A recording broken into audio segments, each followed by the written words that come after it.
All right, forgive us. We're going to do some breaking news instead right now. We've got some news from the Justice Department and the Federal Reserve. Let's bring in MS Now Justice and Intelligence correspondent Ken Talanian. Ken, what's happening? Katie, a federal judge has just delivered a striking repudiation to Donald Trump's Department of Justice by quashing the subpoenas that the DOJ and U.S. Attorney Jeanine Pirro served on the Fed, the Federal Reserve, and Jerome Powell in connection with its criminal investigation purportedly into that renovation of the Fed building. Judge Boasberg, the president judge here in Washington, D.C., issued a stark opinion criticizing this investigation as unfounded and without evidence. I just want to read a key line at the beginning of the opinion. He said, "There is abundant evidence that the subpoena's dominant, if not sole purpose, is to harass and pressure Fed Chairman Jerome Powell, either to yield to the president or to resign to make way for a Fed chair who will." He said, on the other side of the scale, the government has offered no evidence whatsoever that Powell committed any crime other than displeasing the president. So, look, a lot of people looked at this investigation and said that this was a pretext, that this is a way for Donald Trump to try to pressure the Fed. But here is a federal judge who has now ruled in his court of law and released this ruling to the land that is exactly what he believes happened. Jeanine Pirro, the U.S. Attorney in Washington, D.C., is scheduled to have a news conference. Perhaps as we speak, she may be talking potentially to respond to this. And it seems likely to me that they will try to appeal this ruling. But for right now, this is a resounding ruling by a federal judge to essentially stop this investigation in its tracks and to brand it as essentially unfounded and a way for the Trump administration to harass the Federal Reserve, Katie. Yeah, and I'm just going through it right now. It's a pretty lengthy ruling. He also gets into, on page 22, the president's tendency to prosecute his political enemies. For example, in September 2025, the president voiced his frustration with his hand-picked prosecutors' lack of results, posting on Truth Social, "Nothing is being done." What about Comey, Adams, Shifty Schiff, Letitia? They're all guilty as hell, but nothing is going to be done. It's interesting that he's citing this stuff, too, saying that, I guess, Ken, that the president is not dictated, or the DOJ is not dictated by law, not pursuing crimes, but instead pursuing the president's political agenda.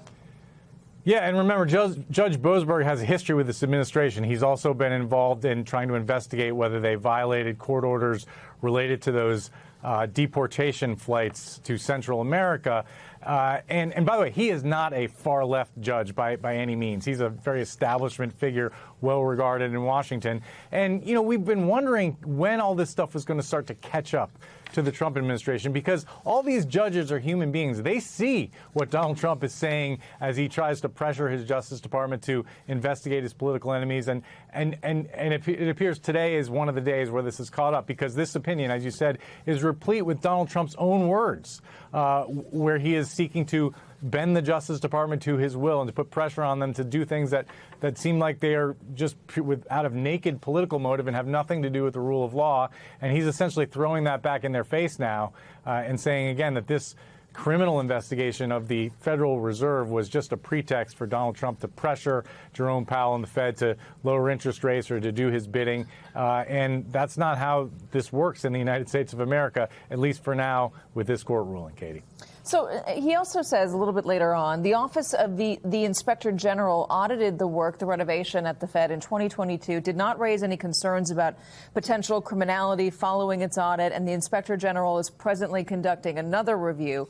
Such an investigation is not the dominant purpose of the USAO's subpoenas. Rather, the president's aggressive demands that the Federal Reserve implement his desired monetary policy, coupled with his direction to prosecutors to target his enemies, leave no doubt about what is really going on here. Even where the court's review of executive action is deferential, the court is not required to exhibit a naivete from which ordinary citizens are free. So this is Boasberg saying, I can read the room and I know what's going on here, and it's not what the administration is trying to claim. Ken, stick by. Joining us now, Axios chief economic correspondent Neil Irwin and professor of economics at the University of Michigan, Justin Wolfers. I know we were going to talk more broadly about the economy, but this is something obviously that's going to affect it. and the president's desire to do away with the Federal Reserve chairman. Neil, I'll start with you. Your reaction. Yeah, look, this has all along been a question of can the president use the Justice Department to try and penalize a Federal Reserve chairman he disagrees with on policy? A federal judge is saying, no, you cannot do it that way. The question is this the off-ramp that we've kind of been looking for, that the president and the Justice Department have been needing? We have Kevin Warsh has been nominated to be the next chairman of the Federal Reserve. Powell's term is up in less than 2 months, May 23rd. It's not that long away. Do they use this as a moment to say, OK, we're just going to move on and let Powell serve out his term and try and get Kevin Warsh confirmed? Or do they dig in and try and come to their heads and really fight this to the death? That's the big question I have now, as they've had this, sounds like a resounding defeat at the initial judicial level. Here's a warning from Thom Tillis, senator from North Carolina, who had threatened to block Kevin Warsh because of this lawsuit. He says the ruling to block subpoenas against Powell confirms just how weak and frivolous the investigation, and he's now warned the DOJ against appealing the ruling, saying it will only delay the confirmation of Kevin Warsh as the next Fed chair. So he's saying, Justin, if you guys delay this, I'm going to dig in my heels and I'm not going to confirm your next guy. Mate, I'm just going to say, what fantastic news. So I jumped on. I thought we were going to talk about everything else about the economy, and then you just give me this magnificent news. And I mean magnificent not as a partisan, but as someone who cares deeply about economics, our economic institutions and how they serve the United States. The president had tried to criminalise disagreeing with him. That's what these subpoenas were. They were like, I don't like what you're doing. I am going to threaten you with jail. To be clear, what Powell did is simply follow what Congress asked him to do. Following the law as a noble public servant, you might disagree with the bloke, you might agree with the bloke, but following what Congress tells you to do, following the law, is not the sort of thing that should ever land you in jail. The president tried to put the US in the same group of countries that have tried to criminalise doing the right thing as chairman of the Fed. That's a group that includes Russia, it includes Zimbabwe, it includes Argentina, it includes Turkey, and it includes no successful economy. So it's great to see American institutions hold and a little bit of respect for real public servants doing real work. Breaking just moments ago, Trump has announced the U.S. launched a bombing raid on Karg Island, a strategically vital hub often referred to as Iran's oil lifeline. The strikes notably did not destroy the island, something experts say would have driven gas prices up even higher. Joining us now, David Rohde, MS Now national security reporter, and Miles Taylor, former DHS chief of staff and founder of Defiance.org. David, lay out for us the significance of Karg Island, and specifically my big question here that I would have asked you before we came on camera was, Trump says that military targets were struck, but why not effectively try to take over the island and control the oil coming out of there? If he had done that, it would have been a major escalation. 90% of Iran's oil exports go through this one tiny island. It's about 5 miles long, about 20 miles out into the Persian Gulf. And so this is a Trump pressure tactic. This is, I'm going to strike all the military targets on this island, but I'm not going to all these refineries and other things like that. I think he's just trying to, again, pressure the Iranian regime, which the administration seems to think is going to work. More bombs and more pressure, and they're just going to cave. I don't think this strike will force them to cave, but that's why it's significant that he did not take out all that oil infrastructure. And then most importantly, if he took out all the oil infrastructure, that would drive up oil prices. The president was asked about Karg Island this morning by Fox's Brian Kilmeade. Let's play that exchange. Are you thinking about taking Karg Island, where 90% of the Iranian oil goes through? And what do you think about, do you remember that interview and that school of thought? Yeah, but Brian, I can't answer a question like that. You shouldn't ask it. Again, you shouldn't be even asking it. It's one of so many different things. It's not high on the list, but it's one of so many different things. And okay, I can change my mind in seconds. Well, Miles Taylor, it's one of so many different things. It's not high on the list, but we did just strike it this afternoon.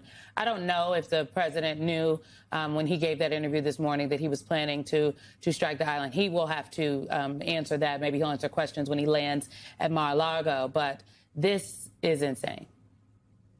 So, Simone, what the president is trying to do is he's trying to regain leverage. He's trying to do it desperately, but it's not the leverage he thinks it is. This would be like cutting off our nose to spite our face. And I'll tell you why. Because if we took out Karg Island, sure, it would devastate Iran's economy. It's 90% of their oil comes from there, but it would also devastate ours because oil is already soaring around the world, and it would surge worldwide if we took out this key supply line. And then the Iranians would feel like there was nothing left to lose. And in the realm of national security, we have a word for that. We call it stupid. We call it stupid because you then empower your enemy to let it all fly, to let everything go. And what this also shows to me is that Donald Trump has not changed since the first term. When we worried about him tripping over his shoelaces into a nuclear war, it shows he's still just that reckless. It shows that he's not planning for these conflicts. And also, I would note, Simone, we wouldn't be at this point if his team spoke truth to power. And I want to flag one thing. Earlier this week, the New York Times said that White House staff are scared. They are scared to tell the president how bad this situation is. We're on the brink of a great recession, the gravest terror threat possibly we've seen since 9/11 if this continues. And the White House staff are scared to tell their boss that he's playing Russian roulette with our lives and our livelihoods and our way of life. Michael, as a former White House staffer, it is their job to tell the president the truth. The senior staff, it is their job to tell the president the truth so the president can make the decision. That's true, Simone. In normal White Houses, the president would want to hear the truth. Mm-hmm. But this president only hears one thing in his head, and that's what they play to. And so, David, that brings me to, I mean, my friend Miles mentions Russia. The fact that this week the president had a conversation with Vladimir Putin that, you know, I presumably on the record, but we don't know what the record is. Did you get to see you get the readout on that at all? No. So we're not sure, America, exactly what the president said. But I did take note of what Chuck Grassley tweeted about this particular effort by the president to lift those sanctions on Russian oil. Quote, temporarily removing sanctions for Russian oil is wrong move. Every dollar from sales fuels Putin's war and prolongs suffering in Ukraine. But it not only prolongs suffering in Ukraine, those dollars are also going to back channel their way into Iran. So what are we doing here? What is this president doing? Does he have any understanding of how the geopolitical circle of life works? I don't know. I can't read his mind, but I would agree with you and Senator Grassley, which is, I think, a rare, or it used to be more true than now. It used to be more in line, but he went to MAGA thing. I don't understand. It doesn't make any sense, and it just says this strange trust Donald Trump has for Vladimir Putin. And again, it's extraordinary. Russia was feeding information to Iran that can be used to kill American service members, the locations of ships and bases and forces. And so it's astonishing that this is what he's doing with his chance to talk to the Russian president. It's terrifying, and it's exactly the opposite of what we were told leading into this administration, that it's going to be America first. Right. And no more unnecessary foreign wars. Hi again, everyone. It's now 5 o'clock in New York. For the better part of the last 10 years, we've asked again and again and again and again, where is the line for anyone who's backed Donald Trump in the past, especially someone like Joe Rogan, whose support may have won him the presidency? For that matter, where's the line for Republicans? Is there any point where they'll throw up their hands and say, lie to me once, shame on you, lie to me 700 times and I'm out? Donald Trump went too far this time. We haven't seen it.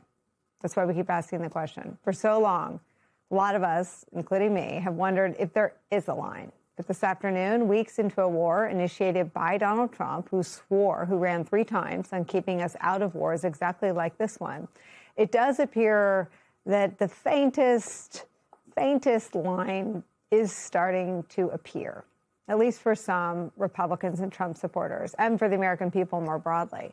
It runs straight down the middle of Donald Trump's powerful political coalition, the one he just assembled in 2024. Even a pair of old Fox News colleagues. Watch. I mean, Sean Hannity is Lindsey Graham by a different name. It's amazing to me to watch them cheerlead this. I mean, we've got 7 U.S. personnel dead.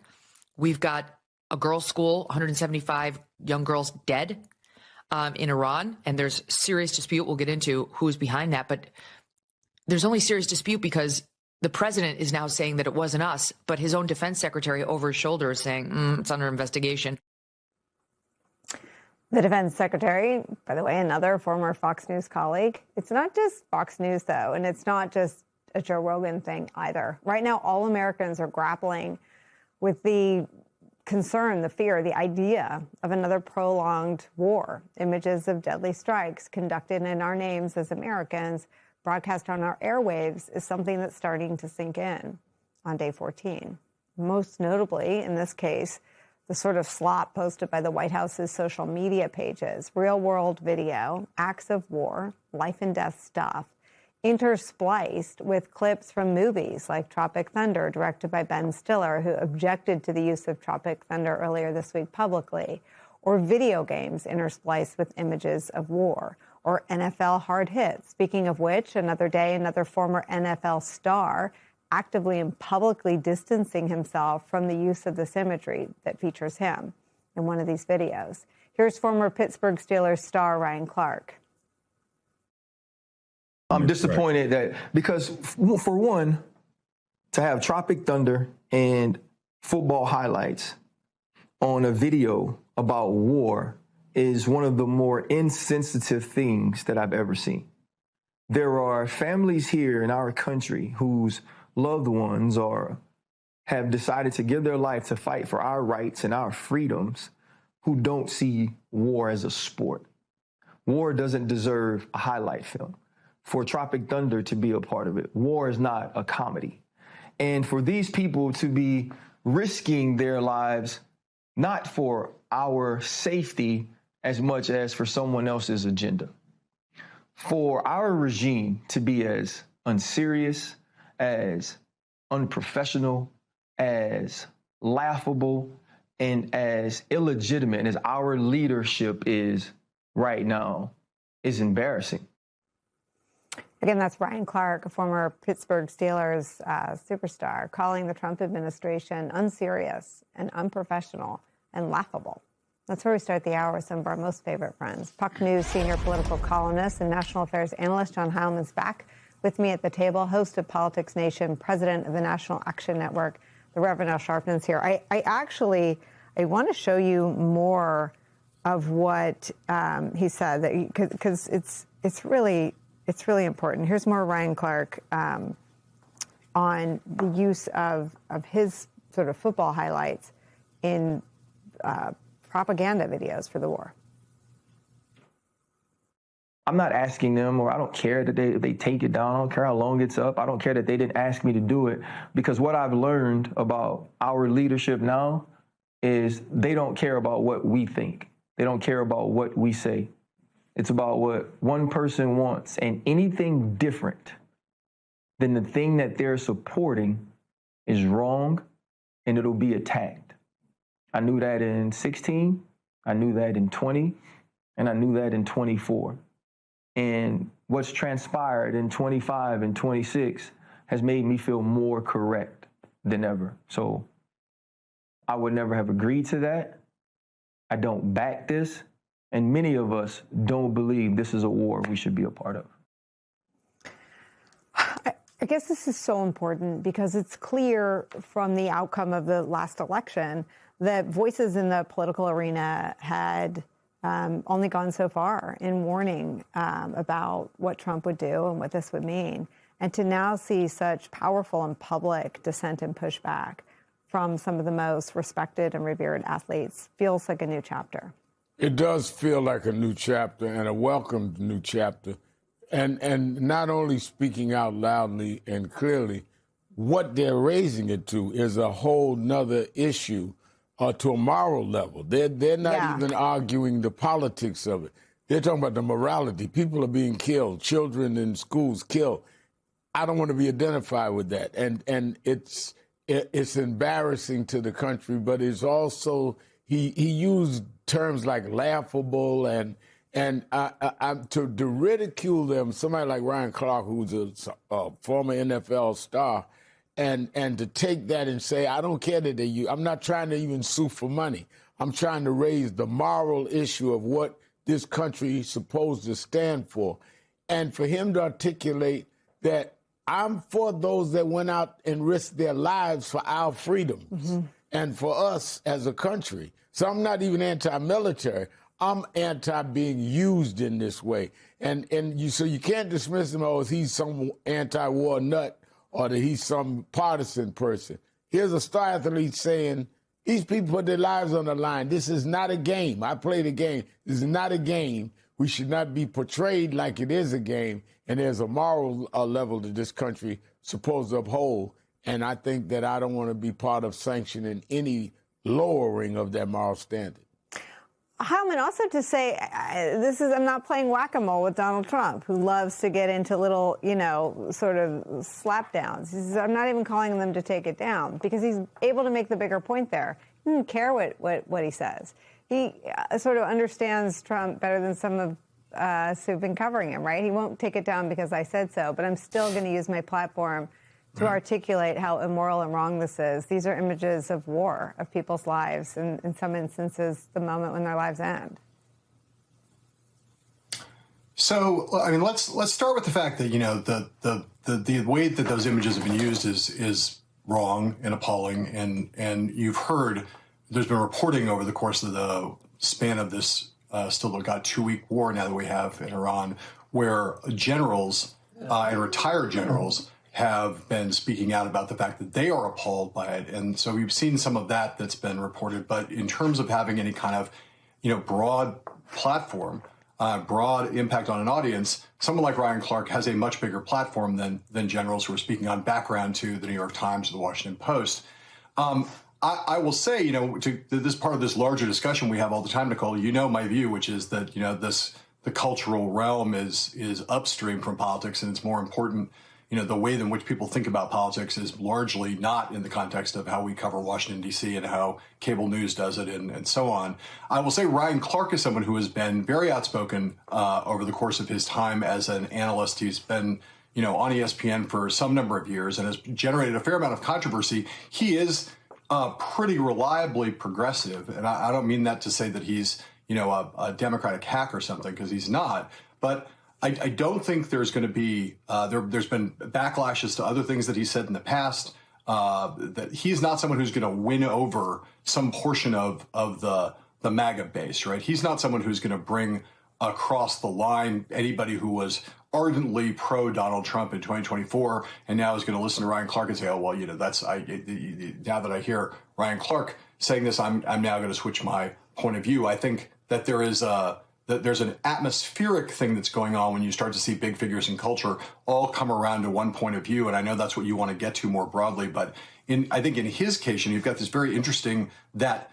in media platforms where political commentary is always controversial, you're hearing that kind of commentary. And I do think it's important, but it's got to be part of a bigger mosaic if it's going to drive the kind of defections from Trump that'll be necessary to really change the politics in the country. MS Now reporter Josh Einiger is in Dubai. Also with us, retired Army Colonel Peter Mansour and Robin Wright of The New Yorker. Josh, let's start with this deadly U.S. crash in Iraq and the rescue mission underway. What have you learned, and what else did we hear from the Pentagon this morning? So, Anna, let's just take a step back in this tragic case of 4 American service members who've been killed and another 2 whose fates are not yet clear. They were, as you say, flying in a KC-135, which is basically the backbone of the American tanker fleet. There's a whole subfleet of them that have been based in Tel Aviv to support Air Force fighters during the Iranian war. They fly up and they extend this long boom and they refuel fighter jets in midair so they can keep flying for longer. Last night, overnight here in the Middle East, there was an incident involving not 1 but 2 of these KC-135 Stratotanker jets. One of them, as we know, went down in western Iraq. The other one declared an emergency and circled back to land at Tel Aviv, where contemporaneous reporting, I should say, on the ground says that it's missing a part of its tail. The Central Command did acknowledge that this was an incident involving 2 aircraft. So it's not clear right now what led to this. They were in friendly airspace. As you say, there was no hostile or friendly fire. In very rare circumstances, it's possible for one tanker to attempt to refuel another, but that is exceedingly rare in the U.S. Air Force. So what were they doing in such close proximity? These are questions that the military is going to have to get to the bottom of. Of course, at this point, they're still searching for those 2 other airmen. Here's what the chairman of the Joint Chiefs of Staff had to say about this tragedy a little while ago. I also want to address the tragic loss of our KC-135 refueling aircraft yesterday. The incident occurred over friendly territory in western Iraq while the crew was on a combat mission, and again was not the result, as CENTCOM has said, was not the result of hostile or friendly fire. We're still treating this as an active rescue and recovery operation. As CENTCOM announced this morning, 4 airmen have been recovered. And as you pointed out, Anna, this brings to 11 the number of U.S. service members who've been killed in this war, with 2 other members of that flight crew still unaccounted for. Anna? And more questions than answers right now, again, as this recovery mission goes on this morning. So, Josh, also, I know there in Dubai, where you are, people woke up to more Iranian attacks. What can you share? So, yeah, Anna, there was an attack early this morning on the financial district, the Wall Street, if you will, of Dubai. It's called the Dubai International Financial Center, or the DIFC. There was a drone attack. The government here says it was actually the debris from a drone they intercepted, but in any case, it did hit a building. And this, of course, comes after Iran threatened U.S. banking interests around the world, but in particular here in the Middle East.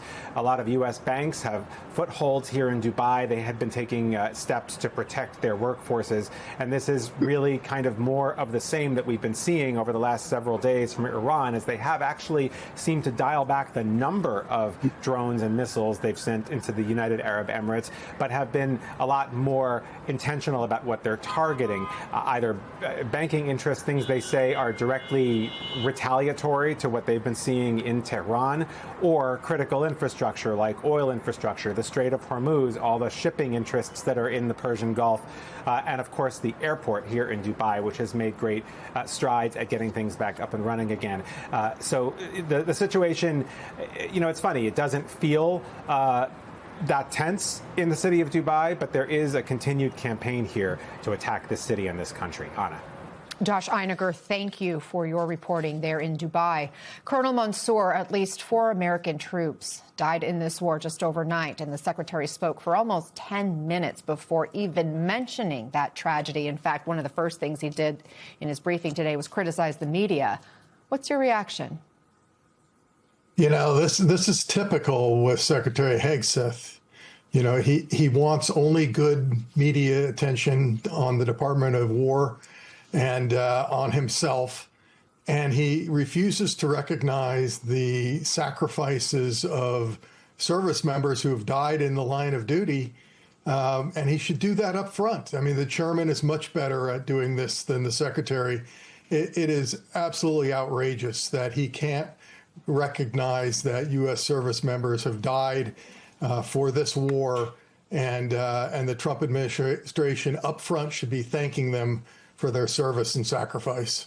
As we all try to understand what happened with this deadly U.S. crash, you served in Iraq. What's the situation there now, so many years later? Would a U.S. recovery mission be entering a hostile situation in western Iraq? Well, the Iraqi armed forces are friendly to the United States, so if they're in charge of the recovery efforts, I think we'll be in good shape. The only chance of danger is if the Popular Mobilization Forces, which are Shia militias beholden to Iran, are in the area. But Western Iraq is a Sunni region, and so I don't think that's going to be the case here. Robin, Secretary Hegseth also said people, quote, don't need to worry about the Strait of Hormuz. Is that going to reassure allies and Gulf neighbors about the administration's plan to contain this war? No, that's the simple answer. Unfortunately, there's a good bit of spin going on at the Pentagon and the White House about the progress the United States is making, indicating that this will either be over soon or that they're significantly damaging Iran's assets. There is obviously a great deal of destruction, but the Iranians are fighting an asymmetric war, very different than the United States. And they do still have assets, as they're demonstrating with their potential mines of the Strait of Hormuz and the edict that no ships will pass it. Because of the geography, Iran has control over all ships that go into the Persian Gulf, including U.S. military ships. And that choke point is controlled by the Revolutionary Guards. The U.S. even has dealt with the Revolutionary Guards when it wants to send its ships to Bahrain, where we have a major naval port. But, this is, again, the kind of bluff by the Pentagon about, what damage they're making and what control they can have down the road. Just briefly, I covered the Iran-Iraq War in the 1980s when the U.S. also deployed tankers to escort ships, and it didn't turn out all that well. That's a good point, and history may be our guide here. Colonel, Secretary Hegseth said Iran's new supreme leader may be disfigured and is in hiding. Let's watch. The new so-called not-so-supreme leader is wounded and likely disfigured. He put out a statement yesterday, a weak one, actually, but there was no voice and there was no video. It was a written statement. He called for unity. Apparently killing tens of thousands of protesters is his kind of unity. Iran has plenty of cameras and plenty of voice recorders. Why a written statement? I think you know why. His father, dead. He's scared, he's injured, he's on the run, and he lacks legitimacy. Colonel, do you expect the U.S. and Israel have an idea of where he is right now? They may have agents on the ground that have some idea, but, quite frankly, it doesn't matter. We could kill this supreme leader and another one would be elected from the IRGC ranks or someone who's sympathetic to the IRGC. There is no chance that there's going to be a Delcy Rodriguez that emerges from the Iranian government. And so whether the current supreme leader is disfigured, on the run, doesn't really matter, because the Iranian regime is not going to change its outlook on this war. It is playing a long game, and it is going to drag this war out as long as it can and keep the Straits of Hormuz closed to put pressure on the world economy and therefore on the United States to end the war on its terms. Robin, you wrote a fascinating piece about the new supreme leader, and you note that during his father's 37-year reign, Moshtaba kept out of the public eye, was rarely photographed or quoted, never held a government title or elected position. And now here he's waited days after he was announced as the new supreme leader to even put out a public statement. Still hasn't been seen on camera or on video. Why do you think it took so long to hear from him? And can he rule from the shadows in Iran?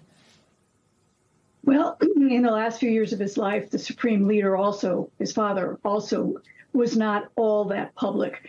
But remember, his father was also disfigured. He lost the use of his right arm and hand after a tape recorder bomb went off when he was giving a sermon on Fridays.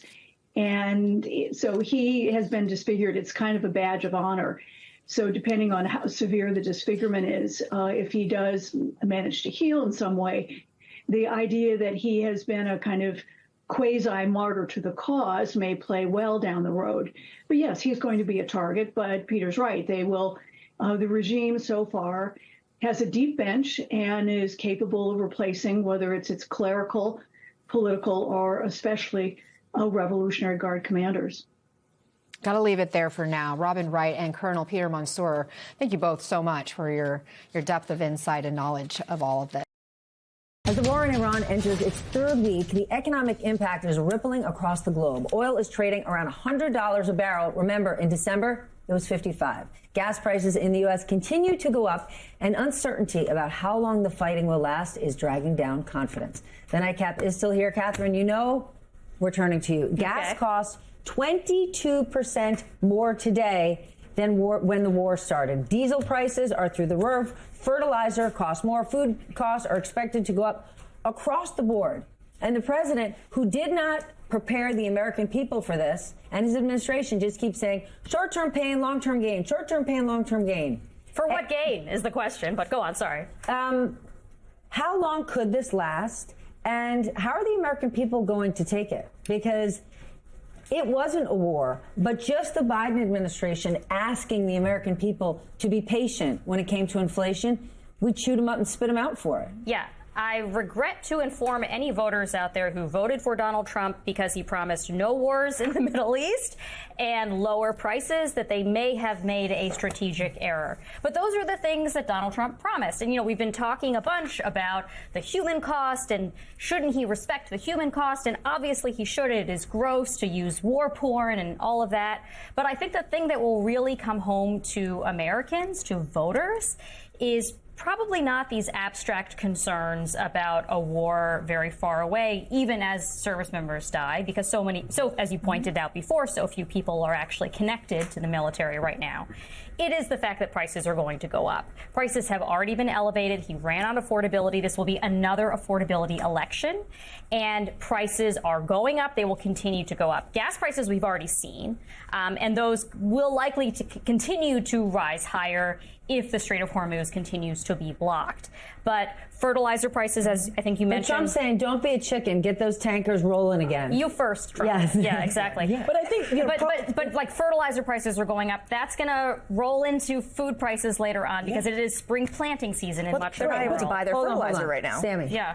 So something else that you were saying about, like the young men, I think that young people are very conscious of the amount of debt that they're going to be left. And the administration has been borrowing $50 billion a week for the past 5 months. They added $1 trillion to the debt just Look in the at you past bringing 5 the months. math tonight. And honestly, and I think that like they are accelerating the amount of like our collapse essentially. And then you have all of these geopolitical relationships that we are not exactly keeping in good stead. And I think that ultimately this man has bankrupted 4 companies, six companies. We're going to be, number 7, I think, at this point. He's such a good businessman. Sure. That's why he was But I elected. mean, as someone who spends a lot of time with young people who are taking on quite a bit of debt to go to university, they're thinking about their life choices based on the amount of debt that they're collecting, knowing that they probably need/want to go to graduate school to take on even more debt.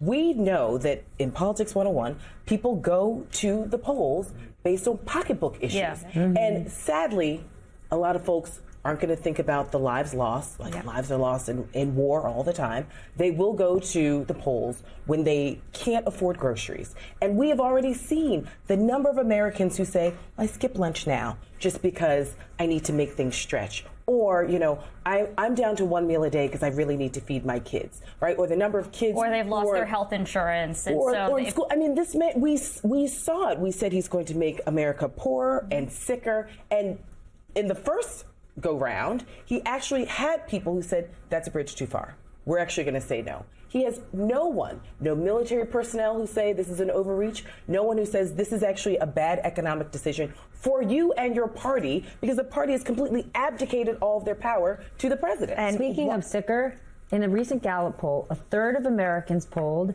said they are cutting back on their daily spending, including meals, so they can afford health care. Yeah, well, that healthcare battle was part of the government shutdown, the big, beautiful bill, and yet somehow we came out of that with premiums increasing for Americans, people losing their health insurance, and a $500 billion increase to the Defense Department budget that 2 weeks before the war, Pentagon officials were saying, we don't know what to do with this money. We didn't ask for this money.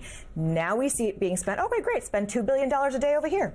Let's not tell our Kuwaiti friends that we're sending F-15s there. That's $415 million that just got blown up on day 1 of the war. I mean, it's a toy at this point, is how the money, how the people are being treated, the idea of even just being confronted. I've never seen a president dismiss civilian casualties like this before.